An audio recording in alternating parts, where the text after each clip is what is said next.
This is CBC Here and Now.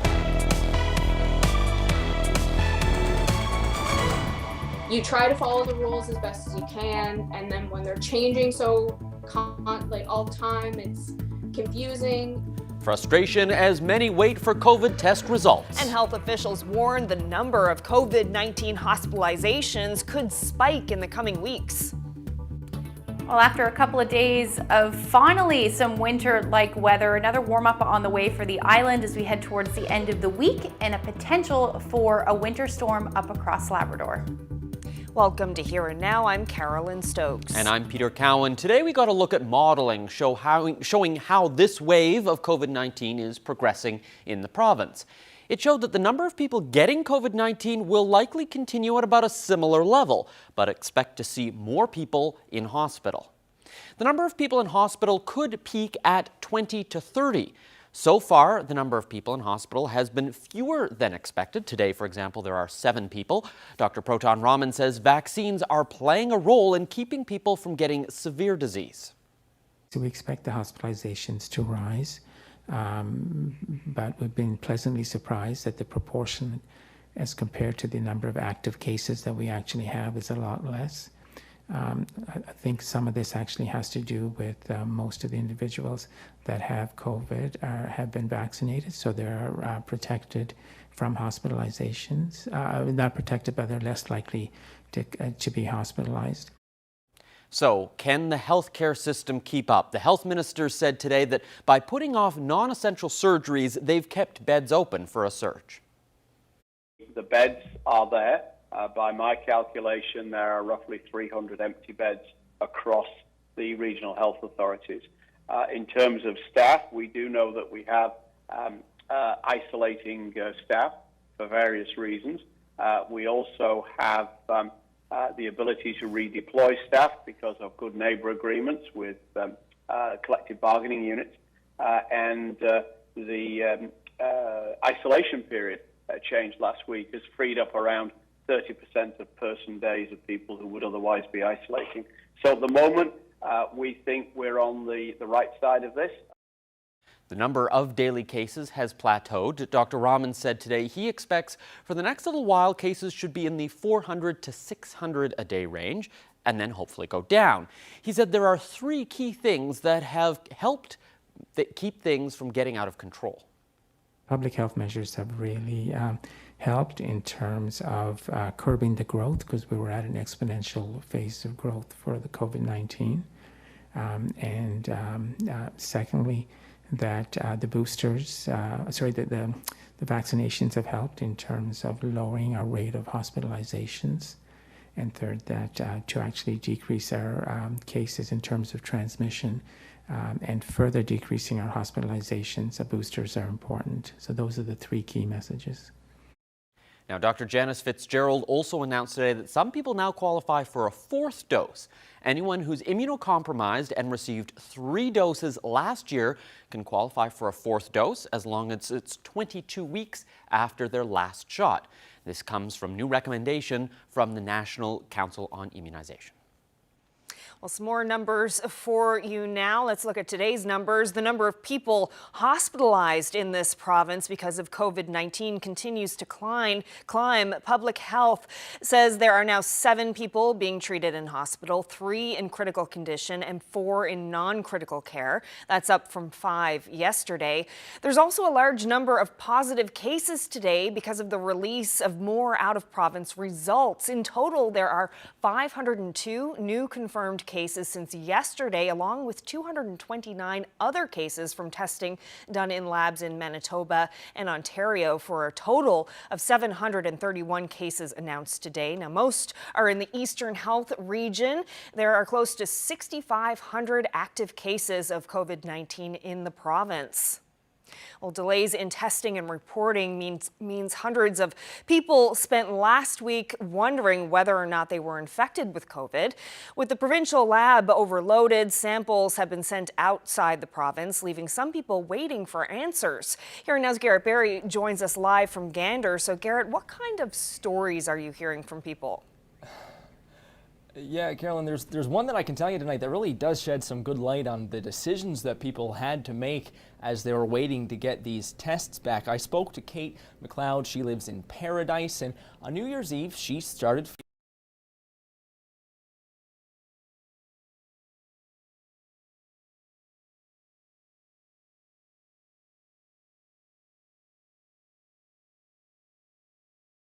she didn't get any results. She just didn't get any answer. And it left her and her boyfriend in a bit of a tough situation because obviously they lived together, so he was around her. And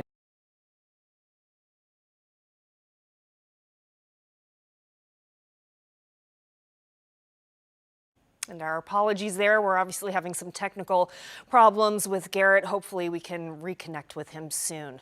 Moving on to some other news, the Innu First Nation in Labrador says 71 people in the community have tested positive for COVID-19.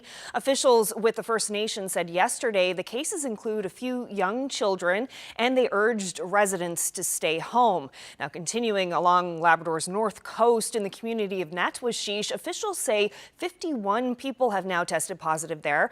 Mcleod Innu First Nation Chief John Newey says people are worried, but they're following advice and staying home. An update now to a story we brought you last night from Whitburn. The community is concerned with the temporary closure of its emergency department at the local healthcare centre.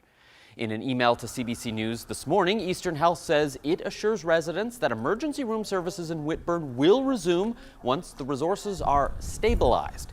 The emergency department was closed to relocate staff to other health centres and hospitals as part of the COVID-19 pandemic response. As for concerns raised by the local ambulance operators, Eastern Health says it has advised private operators to follow mutual aid process during this closure and notify 911 when the last ambulance is out on a call. A spokesperson for Eastern Health says it's monitoring ambulance services and, should the needs arise, will consider available options to ensure appropriate resources and services are maintained. Well, there's been a lot of attention over the last 24 hours focused on Quebec's proposal to tax the unvaccinated. About 10% of Quebec adults haven't had their vaccinations, but they represent about 50% of intensive care patients. Well, yesterday, Quebec Premier François Legault proposed taxing the unvaccinated population, hinting about a fee of between $50 and $100, enough to encourage people to get the vaccine. Well, in this province, Premier Andrew Furey says there is no plan to follow Quebec's lead. We already have a mandate in place. We're using the Vax Pass, and we're hovering at or above 96% with one dose. I can tell you from the call with the Prime Minister and the other premiers, we are the envy of the rest of the country when it comes to vaccination rates. We are leading the way, and I don't think that we need that instrument right now. The instruments that are in place have achieved their goals, but so it's not something that we're contemplating at this particular time.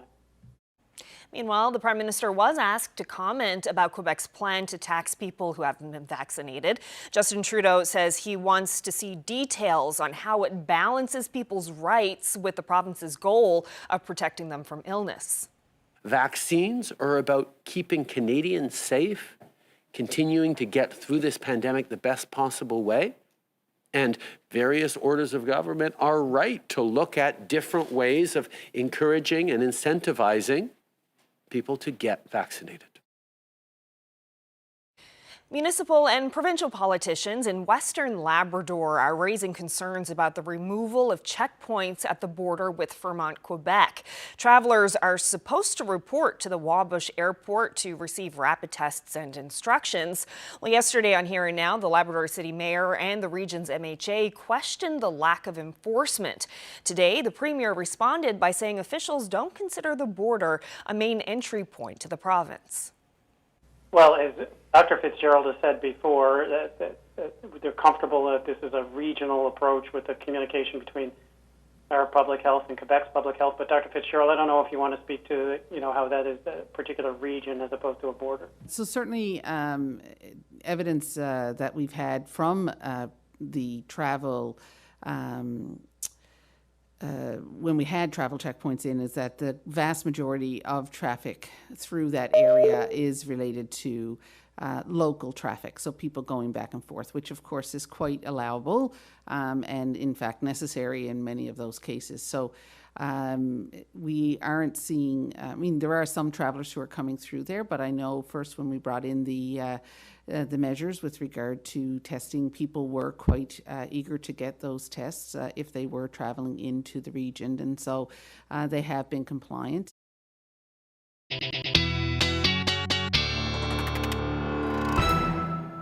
I woke up to some sunshine, even a little bit of snow cover, finally feeling like winter for a little bit, but don't expect that to last. We are in for another cool warm up rather.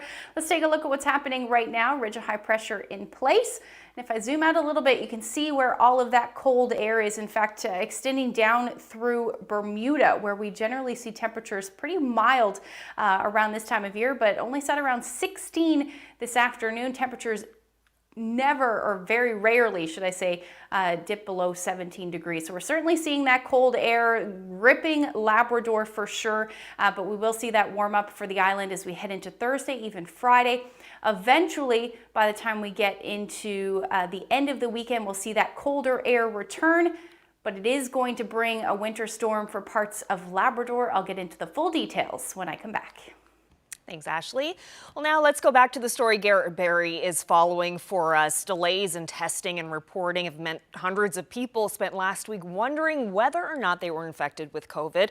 And it's all because the provincial lab has been overloaded and samples have been sent outside the province. So Garrett once again joins us live. So Gander, what kind of what kind of stories have you been hearing?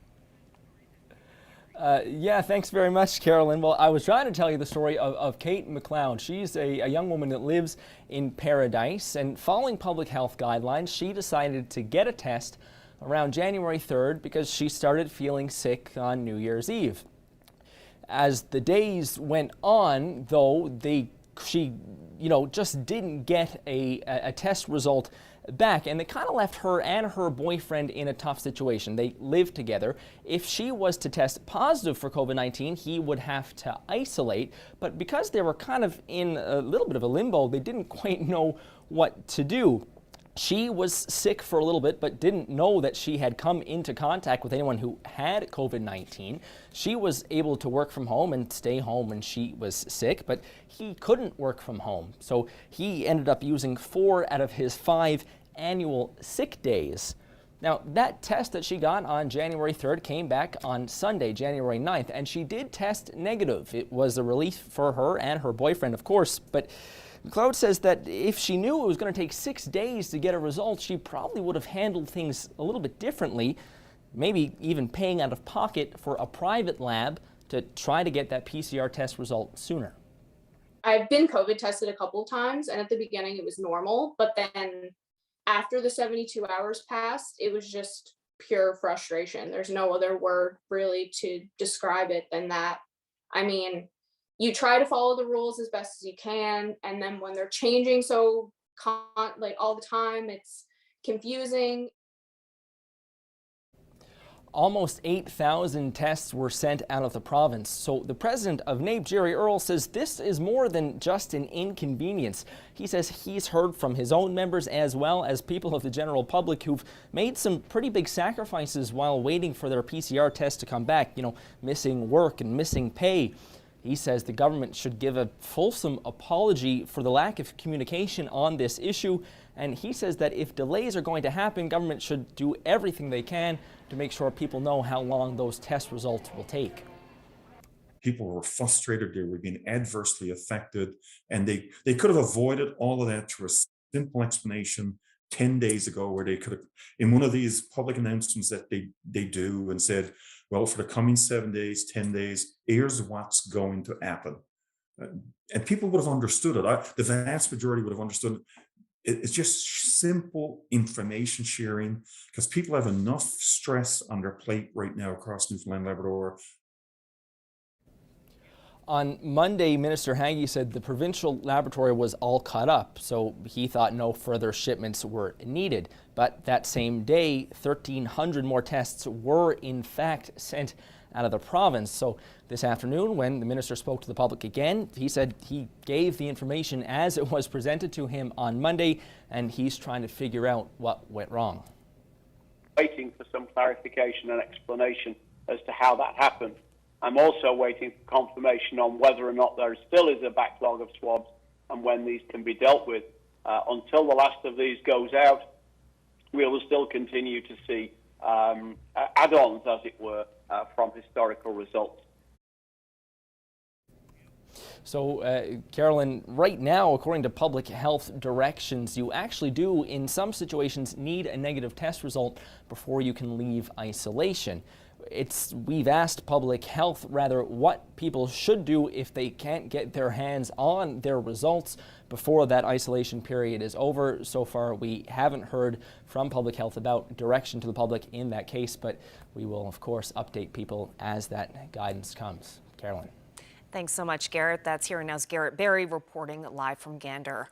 Burin Peninsula man is dead after an ATV crash near Terrenceville. According to police, the 67-year-old was not wearing a helmet at the time and veered off the trail to avoid an icy section of the road and ended up traveling down a steep embankment. The RCMP say he was found trapped underneath the off-road machine and died at the scene. The investigation is ongoing. A longtime Placentia politician has passed away. Bill Hogan died this morning. Hogan spent more than 4 decades in politics. He served as the mayor of Dunnville for 20 years.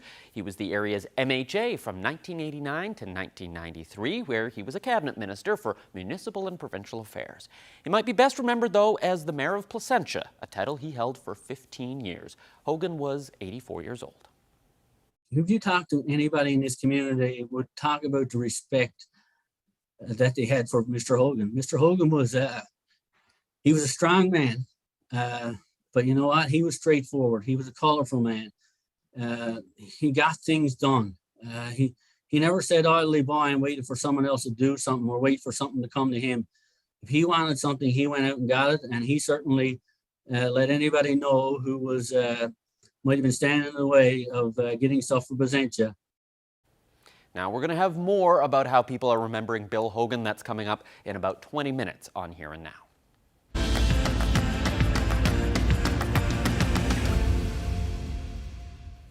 Well, this post-holiday period can feel a little bit glum, even in a normal year. And with a new wave of COVID-19, things may seem even darker. So some communities have found a way to brighten things up a little bit, quite literally.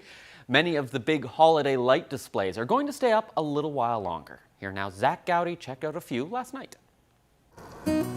Did you notice they left the Cabot Tower star shining? I did. I can actually see it from my house. When I wake up in the morning, it's the first light I see is that star. Normally the star would be off all Christmas Day, but we've got a lot of comments from people asking if we can keep the star on a little bit longer, much as we did during the start of the pandemic. I guess they see it as kind of a symbol of hope, but also of light, and kind of the darkest time of the year. Based on that and the input that we've gotten from people online, we've decided that we're going to leave it on for at least until the end of January. It makes people feel happy because it is such a bright symbol. You can see us from so far in the city.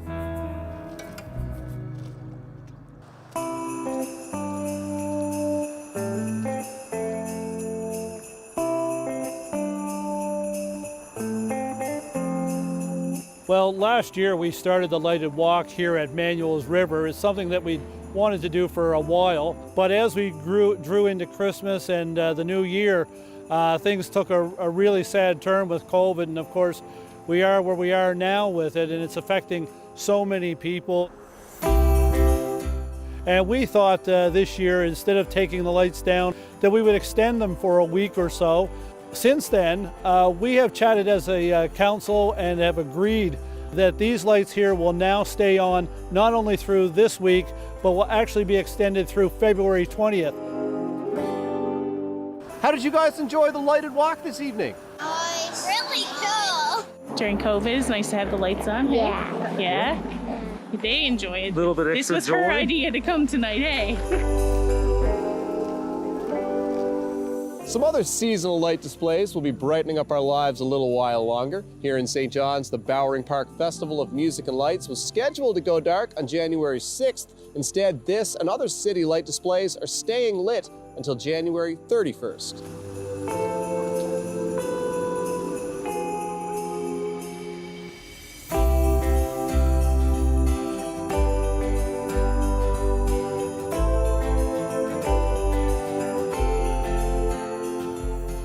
I think it's a sign of encouragement to dig deep and keep going and do what we can to keep each other safe, for sure.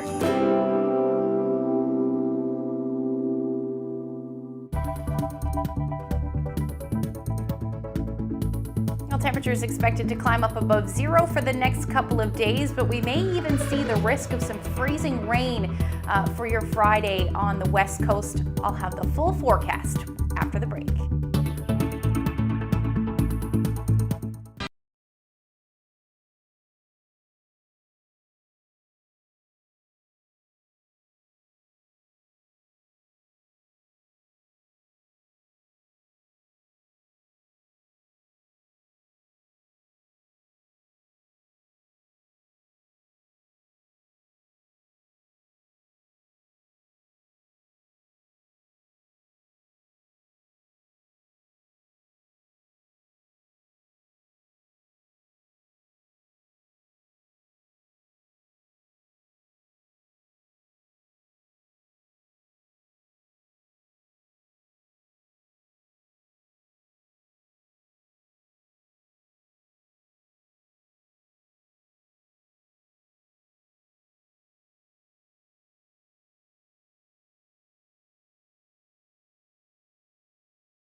This weather update is brought to you by the NL 511 app. Know before you go. Check road conditions, highway cameras, and the provincial plow tracker with the NL 511 app. Well, Ash is back with a look at the forecast and some bitterly cold temperatures right across the board, but especially for Labrador. Yeah, we've been talking about these cold temperatures for most of the week this week. And today it was chilly when you woke up. Let's take a look at the overnight lows this morning, hovering around -33 for Lab City. Temperatures reaching about -26, -27 in Mary's Harbour, and then temperatures across the island dipping down to -24 for Badger, and chilly in St. John's this morning as well, only reaching a low near last night, I should say, around -12. So those temperatures didn't really move too much this afternoon, only sat around -8 this afternoon. Same thing for Badger, Gander at about -10. And -7 for Stephenville this afternoon. So certainly a chilly day, and where we're sitting right now, we've either lost a degree or two in some areas, but those wind chills feeling much colder. So if you're planning on heading out and enjoying the chilly temperatures, just make sure you bundle up. Feeling more like -16 in St. John's right now and -23 in St. Anthony. Now, those temperatures much cooler up across Labrador, feeling more like the -30s. So no surprise that we still have that extreme cold warning in place for Lab West, where wind chills still expected to dip into the -40s, even close to -50, and that will continue again right through Saturday morning. So temperatures tonight are really going to plummet. Looks like they should be even colder than what we saw this morning in Lab City, -38 overnight tonight. The reason for that is the winds are going to ease off a little bit, so allowing those temperatures to drop even more. -28 in Happy Valley, Goose Bay, and then we're looking at those minus single digits and or minus double digits for the island. -12 will be the overnight low in Gander. The winds are going to ramp up tonight out of the southwest, about 40 to 60 kilometers per hour for you in the west. And we're also looking at some flurries moving in. So we'll take a look at the future tracker, picking that up fairly well. We'll see light snow as we get through the overnight for the west and southwest, essentially. The chance of a few flurries in eastern Newfoundland as well. It shouldn't accumulate to a whole lot, but that chance is certainly still there. And then the chance of flurries will spread further east as we get into the morning hours. And then we're already going to start to see those temperatures bump up along southern areas of the island. So that will change over to rain by the time we get to the afternoon for the Burin Peninsula, areas of the south coast, and even southern Avalon through the afternoon. Now, by the time we get into the late afternoon, early evening hours, the eastern half of the island should actually be up above zero. So we should see that transition to rain by the supper hour, more than likely around 2 to 4 degrees. And then even more rain will move in through the overnight, with the rest of the precipitation ending across the island. Now, that rain will push further north as we get through the day on Friday, and there's a good chance we could see some freezing rain potential. You could see it there in the pink, but I'll just show you a little better representation of where we could see that freezing rain potential. A number of hours is certainly there, depending on the track of the system. Definitely going to keep an eye on this one for Friday. But until we get there, this is what we're looking at snowfall-wise. A good 2 to 5 centimeters for areas along the west and south. Some areas in the higher elevations further inland could pick up 5 to 10. And the majority of the rain should be for the southern Avalon, where we could see about 20 to 30 millimeters. There's your temperatures. Again, these temperatures around 2, 3, 4 degrees will happen later on in the day, but the winds will be breezy, gusting between 50 to 60 kilometers per hour to the south or southwest. And then a cold day, but clear for a good chunk of Labrador, except some flurries for Lab West. We'll take a look at the long range forecast when I come back. Thanks, Ashley.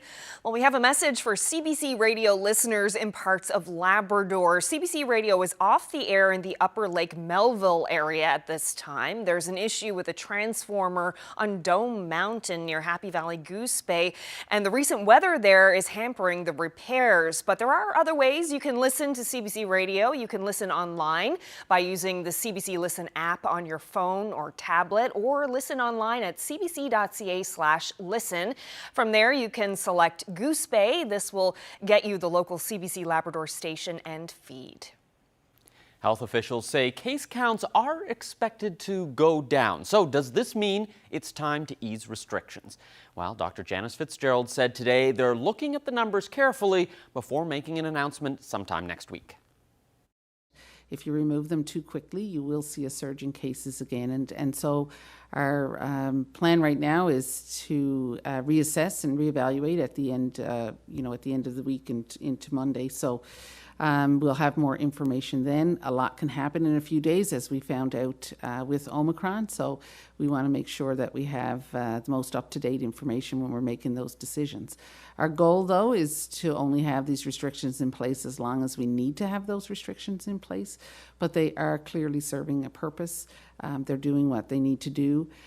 People are following them, which is really, really important, and I thank everybody for doing that because, that our collective efforts really have helped to get this, at a steady state where it is right now. And, this is like nothing we've seen before with COVID, but I think that our efforts really have made a difference, and we want to make sure that we can maintain our health system capacity. And that's really important, because when our health system doesn't have capacity, then it doesn't have capacity for a lot of things, not just COVID, right? So if our health system capacity is challenged, then that can affect any one of us who might end up needing, care in an acute care facility down the road. So it's important for all of us to make sure that we're continuing with these public health measures for now. And so it will likely be slow coming out of this, in the sense of, we'll be slow and steady with how we remove measures, and we'll be cautious and watching things very carefully. We're not going to see, it's not going to be the same as before, where, we had very high case counts and then very quickly we got them down and under control and we were back to zero again. That's not going to be the picture that we see here.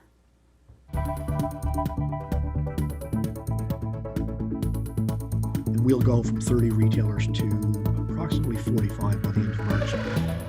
So we're expecting to continue to see growth in revenue on the cannabis side. It was a record year for the Newfoundland and Labrador Liquor Corporation. Coming up next, Chrissy Holmes talks to the NLC about what's driving that increase.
well-known former municipal and provincial politician has died.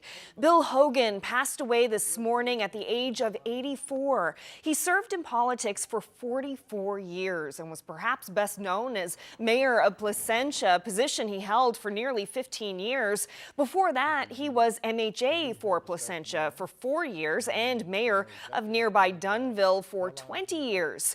Joining me now to talk more about Bill Hogan's life and contribution is someone who was born and raised in Placentia and now serves as its MHA. Sherry Gambin-Walsh, thank you so much for being here. Thank you. It's a pleasure to be. When you think of Bill Hogan, what comes to mind? Well, this morning when I heard he had passed, there was a feeling of sadness came over me because Mr. Hogan, who I always refer to him as, I never called him Bill, I always called him Mr. Hogan. He was a mentor and a huge supporter. He was an advisor, and most importantly, he was a friend. He absolutely loved politics. He truly did. I mean, Mr. Hogan, growing up in the Placentia area, he was a softball coach and he was the mayor and he was a family man, but he was truly and honestly a politician. He loved politics, and I truly listened to and took his advice. And what was it about Bill Hogan that made him such a popular politician in the community? He was a friendly man. He was a down-to-earth type of person. And Mr. Hogan, he always spoke, you know, his mind. He was going to tell you what it was like, whether you wanted to hear that or not. And I remember the last election when I spoke to Mr. Hogan, you know, I'd always go in and I'd say, you know, what advice do you have to give me? You know, what do I need to do this time? And as everyone knows, the 2021 election was a different election. So I went to Mr. Hogan and we talked about strategy, and at the end of it, he looked at me right firmly and he said, "You don't have enough signs up." I said, "What do you mean?" He said, "You don't have enough signs up," he said. And so he gave me a list of places where I needed to put signs up, specifically in the Placentia and Dunnville area. And as I was going out the door, he said, "Young lady, tomorrow," he said, "I'm going to get Pam, my daughter Pam," that was his daughter. "I'm going to get Pam to give me a drive around." He said, "And I'm going to see if you got those signs up." Well, I can guarantee you that those signs were up, and I was scrambling that evening to get them up because I knew that Mr. Hogan will be in that car after lunch the next day, and he will be going around. If they weren't up, I was getting a call. And they were up. And I always called him for his birthday. I spoke to him on his birthday in September. And I always ended the call with, you know, "Do you have any advice for me? What should I do now?" And sometimes it'd be one line, sometimes it'd be 10 minutes later. But, you know, he was a fabulous mentor, and I'll never forget him. He was a big figure in my political career. Well, Sherry Gambin-Walsh, thank you so much for sharing some of your stories with us. You're welcome. Well, staying with this tribute to Bill Hogan, joining me now is the current mayor of Placentia, Keith Pearson. So, Mayor Pearson, can you talk a bit about the influence Bill Hogan had on you personally? Bill Hogan was actually the first one who actually put into my mind about entering municipal politics. And it's funny today, you know, today I'm here mayor of the town of Placentia, and greatly to do to the influence and the conversations that myself and Mr. Hogan had prior to me entering municipal politics. What was it he said to you that had that kind of influence on you? Mr. Hogan always has a way with words, a way to encourage people, a way to let them know that, you know, how to get involved in your community and make your community the difference in the community, and knowing that a contribution that you could leave on your community by serving in the municipal politics would certainly be long-lasting within the town. And that could be said of Bill Hogan for sure. Can you talk about some of his contributions over the many years that he served in politics? How would you describe his legacy? Mr. Hogan was someone who had a great influence on the town of Placentia with regards to amalgamation, bringing this town together.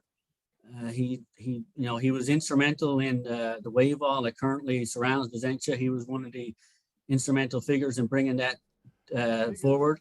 When amalgamation was also formed, the town had a considerable amount of debt, and Mr. Hogan was one of the mayor at the time who led the charge, you know, to get that debt reduced by the provincial government in order for amalgamation and things to occur. Very colorful man, very outspoken, very passionate about his community, knew the people, you know, who to talk to and get things done. And certainly nobody was going to ever get in his way to get them things done. What are people in the community saying about Bill Hogan today? If you talk to anybody in this community, it would talk about the respect that they had for Mr. Hogan. Mr. Hogan was he was a strong man, but you know what? He was straightforward. He was a colorful man. He got things done. He never sat idly by and waited for someone else to do something or wait for something to come to him. Sitting here today in this office and these buildings and stuff, that Mayor Hogan had a vision what Placentia should look like going forward. And I guess I'm the lucky one right now, sitting in the chair, to be able to benefit of his vision that he put forward for the town of Placentia. And I was just glad in any way to help carry his legacy forward. Well, Mayor Keith Pearson, I'm sure Bill Hogan's memory will live on in the town for a very long time. Thank you so much for this. All right, Carolyn, have a great day. Thank you. Across the country, cannabis and alcohol sales went up during the pandemic, and this province is no different. 2021 cannabis sales jumped 26% from the year before. Now, those numbers say a lot to Bruce Keating. He is president and CEO of the Newfoundland Liquor Corporation, which manages the sale and distribution of cannabis in this province. Thank you so much for joining us, Bruce. Thank you very much. So a 26% jump in cannabis sales, it sounds pretty significant. I mean, how do you explain the uptake? What factors have you taken into consideration there? The most significant factor, I think, is just understanding where the cannabis industry is at as we look across the country. The big thing is that we're really developing a new industry, from the point of legalization in October 2018. Nationally, we're probably still at a point where we would estimate there's about 50% of the illicit market that's been captured and is now legal. So it's very much kind of that embryonic industry that's developing, and therefore the percentages seem a little larger. Well, it's also interesting when you consider that the sales increase comes at a time when the average cost per gram is also down. So I wonder if you can tell us, what is the average price per gram now, and why is that metric so important to the larger business strategy here? So we've gone from a point at legalization when supply and product was very, very difficult to get, to the point right now where the industry is really experiencing significant oversupply, and that's had that downward pressure on price. So in rough terms, at point of legalization, we were probably looking at an average price of about $10 per gram. Today, we're probably looking at something closer to $6, and in many isolated examples, it's even below that number. So we've seen a significant kind of downward trend on the overall average price, and that's really been in response to the changes in the supply situation. So that, in combination, lower price in combination with higher sales, I mean, does that mean that there's just more people out there using cannabis? So the shift we see, I think, is very much kind of shifting it from the illicit market into the legal market. And as I said earlier, we would estimate that we're roughly about halfway there, maybe 52% on a national basis, in order to do that. There's also more happening in distribution. I mean, what role does the East White Hills Distribution Center play in this bigger story, and what does the NLC get out of it? We have moved to a central warehousing of our cannabis products, so that any product coming into the province actually goes into our distribution center on East White Hills Road and is distributed out to licensed retailers from there. And when we looked at it, that has significant benefits for everybody who is involved in the industry as it develops. One, obviously, is for suppliers who can kind of ship into a single ship point into the province. We then take care of distribution from there. And also, it supports our online platform. So again, in the past, if you were ordering product online for home delivery, you might have waited as much as 21 days in order to get delivery of your product. Now it's shipping out of our central warehouse. So our delivery time is probably on average 24 to 48 hours.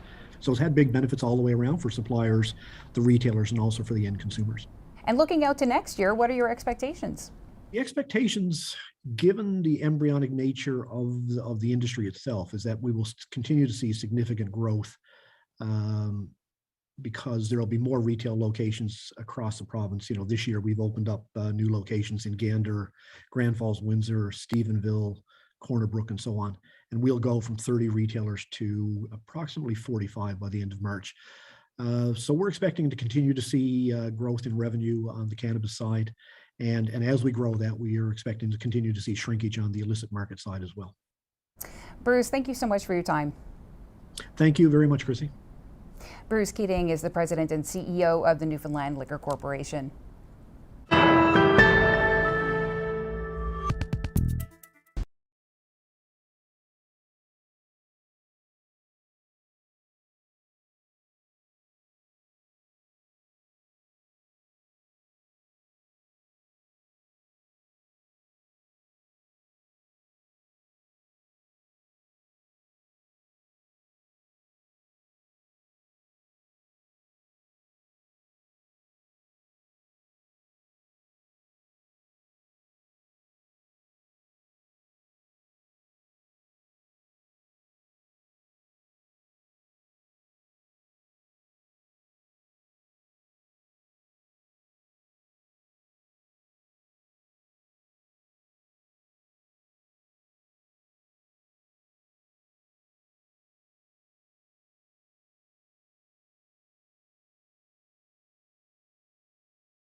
Welcome back. A judge in New York has ruled that a sexual abuse lawsuit against Prince Andrew can proceed.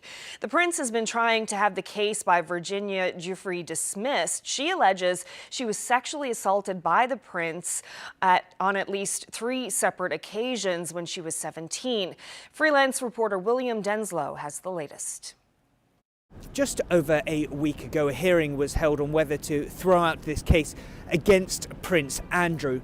Andrew Brettler, who represents the royal, said that Virginia Giuffre's case against him, those sexual assault charges, were inconsistent and that not enough details have been provided. Prince Andrew vehemently denies those charges against him. A judge in his ruling, though, said that the law prohibits the court at this stage from considering the defendant's efforts to cast doubt on the truth of Ms. Giuffre's allegations. Another key part of this motion to dismiss pertained to a 2009 settlement that was reached in Florida between Virginia Giuffre and Jeffrey Epstein, the late financier who, of course, Virginia Giuffre alleges sex trafficked her along with Ghislaine Maxwell, who just a few weeks ago was found guilty on sex trafficking charges. Now, in that 2009 settlement, she was awarded $500,000. She also agreed not to sue any potential defendants. Now, Andrew Brettler, Prince Andrew's legal representative, says this shields Prince Andrew from liability, but Virginia Giuffre's legal team say that's irrelevant and that Prince Andrew was not subject to Florida jurisdiction. A judge has determined on that. Essentially, he's come out and saying it's not the position of the court at this point to make a ruling on what exactly that 2009 settlement meant and who exactly it pertained to. And what's clear from this ruling is that some of these issues raised by Prince Andrew's team when it comes to whether enough details have been provided in the alleged inconsistencies with Virginia Giuffre, as well as whether he is shielded from liability because of that 2009 suit. Those key issues have not been resolved today and will likely be a key topic of debate as this case moves forward. William Denslow for CBC News, New York. Okay, Peter, now for something a bit lighter. Picture this goldfish getting behind the wheel. It sounds silly, but it actually is a legitimate research experiment. We're not talking about the crackers, right? No. Israeli scientists have taught 6 goldfish to drive an aquarium on wheels. Yeah, we're not making this up. Yeah, it's an attempt to understand the extent of their navigational skills and their cognitive capabilities. Just have a look at this. Here we see a fish inside the fish-operated vehicle. And with this vehicle, the fish gets to navigate on land, a place where fish usually don't go, and it gets to solve a navigational task, while at the same time it learns both how to operate this vehicle and also it learns what their task is and how to solve it the most efficient way. Surprisingly, it doesn't take the fish a long time to learn how to drive the vehicle. They're very confused at first, they don't know what's going on, but they're very quick to realize that there's a correlation between their movement and the movement of the machine that they're in. So it's something that they learn quite quickly.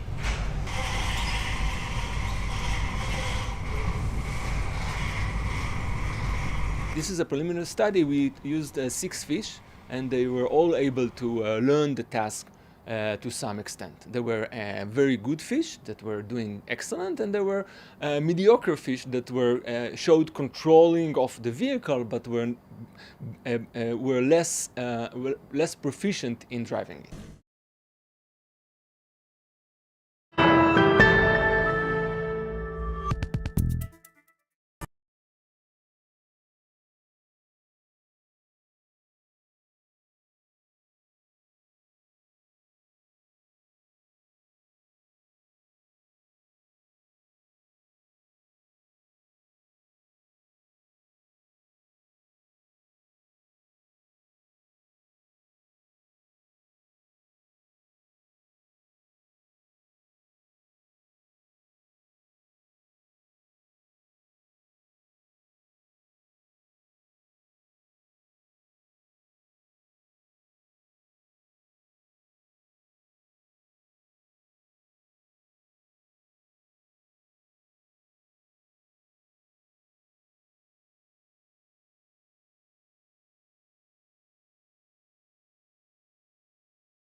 Ashley is back with a look at the long range. Some messy weather in store for some parts of the province and milder temperatures for us here in the east. Yeah, I'm sounding like a broken record for the forecast for most of January because we've been up and down on that roller coaster. We're going back up again for this weekend. Let's take a look at what's going to happen on Friday. A good chunk of the island going to be above zero with the windy conditions eventually, or at least the winds picking up eventually through the day. But we're still watching the potential for significant freezing rain, it looks like, for areas Green Bay, White Bay, even reaching Corner Brook. Some models pointing at significant rain, other ones showing a significant warm up. So definitely going to keep an eye on that forecast, but this is when we're going to start to see that snow move in for Labrador, particularly in the evening hours. And Cartwright going to see those temperatures warming, much warmer than we have been seeing for the last couple of days. So here's a look at that system. As it moves in overnight Friday into Saturday, those snowfall rates are going to significantly pick up across Labrador. And also the winds will ramp up as well. But most of Saturday looking like will be a rain event for the island. We're watching the northern peninsula as well, depending on the track. That's where we could see some freezing rain as well. But in behind that, those temperatures are going to fall, and we'll change back over to snow for the west coast. And this is where we could potentially see some blizzard conditions up across Labrador. So definitely keep an eye on the forecast. Temperatures likely or potentially reaching the double digits, 8 to 10 degrees for the rest of the island with some showers, but we will see those temperatures dip back down Saturday night into Sunday, where we're going to see the potential for some flurries back again. Monday looks at this point pretty nice, -1 with a mix of sun and cloud. And then we're watching central Newfoundland, where the winds will stay pretty breezy in the morning on Sunday, and then eventually some clearing skies, and the winds will eventually ease, and then staying cloudy through Monday, with the potential for some flurries for western Newfoundland. You'll see your temperatures into the minus single digits through Monday as well. For eastern Labrador, windy on Saturday. By Sunday, still going to hang on to that potential for some snow, and then clearing as we get into Monday with some flurries possible for western Labrador by the time we get into Sunday and Monday. Wanted to share this photo. Take a look at that. Great shot of the sunrise in St. Patrick's. Thank you so much for sharing that with us. And if you have any weather photos, send them to nlphotos@cbc.ca. That's one of the great things about this time of year. The sunsets come a little later. You can actually be up and see them in time. Yeah, it looks like it's glowing. Well, Peter, before we finish up, interesting information coming tomorrow for parents of grade school students. Yes, the ones who've been tearing their hair out, wondering whether or not kids are going back to class next week. We are expecting an update tomorrow from the Education Minister about whether classes will be able to resume like they have in some other provinces this week. We know that rapid tests are going to be one of the keys to getting schools back up and running. We don't know exactly the plan yet on how they're using them, but we did hear at the briefing today that they are sending those rapid tests out to schools across the province. Now, will that all be in place? Will they have all these logistics figured out in time to get schools back open next week? That'll be one of the key questions. So Tom Osborne will give all the details for the anxious parents expecting that update sometime tomorrow. And of course, we'll have all the latest details for you tomorrow night on Here and Now. Wonderful. Yes, I'm sure a lot of people will be very interested to find out what happens there. That's it for us tonight, everyone. Thank you so much for joining us. Thank you. Have a great evening.